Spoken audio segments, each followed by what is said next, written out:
દેશની સેવા કરનાર સૈનિક પાનનો ગલ્લો ચલાવવા મજબૂર બન્યો છે। જુવાનીમાં દુશ્મન સામે અને હવે હકની જમીન માટે લડે છે આ વૃદ્ધ સૈનિક।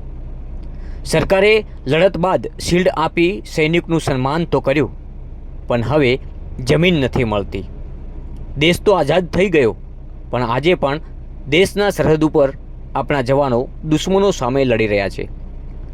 ભારત દેશની પ્રજાની જવાબદારી સરહદ ઉપર ફરજ બજાવતા જવાનોની છે, જેથી સરકાર સરહદ ઉપર તૈનાત સૈનિકોની હિતની વાતો કરે છે, પરંતુ જોવા જઈએ તો વાસ્તવિકતા કંઈક અલગ છે।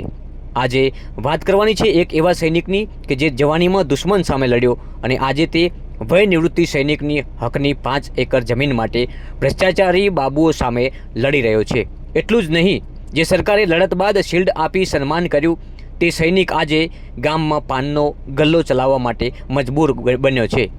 વાત છે બનાસકાંઠા જિલ્લાના લાખણી તાલુકાના જડિયાળી ગામના રહેતા રવાજી શંકરાજી ઠાકોર।